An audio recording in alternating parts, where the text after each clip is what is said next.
Chapter 18. Justin came over about a half an hour later. He gave me a big hug and said, "Sorry, Augie." We all sat down in the living room, not saying anything. For some reason, Thea and I had taken all of Daisy's toys from around the house and had put them in a little pile on the coffee table. Now, we just stared at the pile. "She really is the greatest dog in the world," said Via. "I know," said Justin, rubbing Via's back. "She just started whimpering, like all of a sudden," I said. Via nodded. "Like 2 seconds after you left the table," she said. "Mom was going to go after you, but Daisy just started, whimpering." "Like how?" I said. "Just whimpering, I don't know," said Via. "Like howling?" "Augie, like whimpering," she answered impatiently. "She just started moaning, like somehow something was really hurting her. And she was panting like crazy. And then she just kind of plopped down, and Mom went over and tried to pick her up and whatever, and she obviously was hurting. She bit Mom." "What?" I said. "When Mom tried to touch her stomach, Daisy bit her hand," Via explained. "Daisy never bites anybody," I answered. "She wasn't herself," said Justin. "She obviously was in pain." "Daddy was right. We shouldn't have let her get this bad." "What do you mean?" I said. "He knew he was sick? She was sick?" "Augie, Mom's taken her to the vet like 3 times in the last 2 months. She's been throwing up left and right. Haven't you noticed?" "But I didn't know she was sick." Thea didn't say anything, but she put her arm around my shoulders and pulled me closer to her. I started to cry again. "I'm sorry, Augie," she said. "Sorry. I'm really sorry about everything, okay? You forgive me? You know how much I love you, right?" I nodded. Somehow, that fight didn't matter much now. "Was Mommy bleeding?" I asked. "It was just a nip," said Via. "Right here, right there." She pointed to the bottom of her thumb to show me exactly where Daisy had bitten Mom. "Did it hurt?" "Mommy's okay, Augie. She's fine." Mom and Dad came home 2 hours later.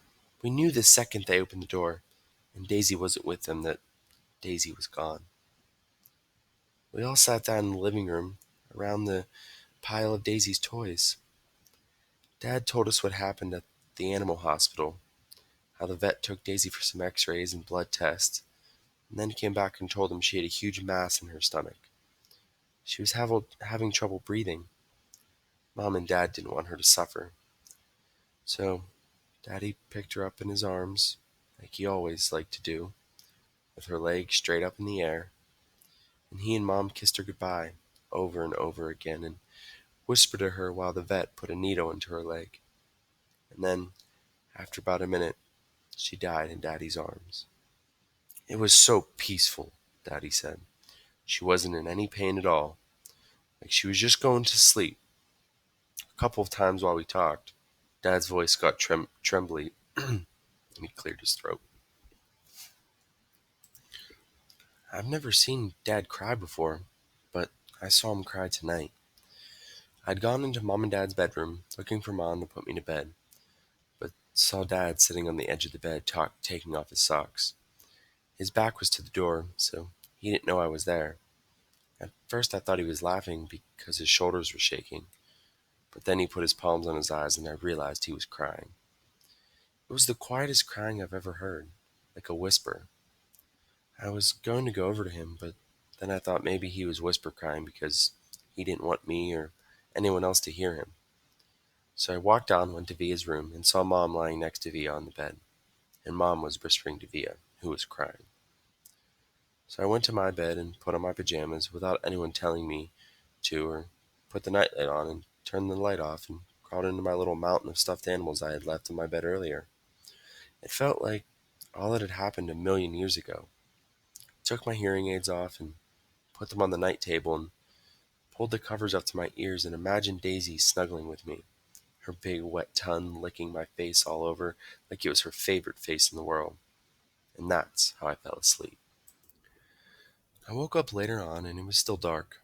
I got out of bed and walked into Mom and Dad's bedroom. "Mommy," I whispered.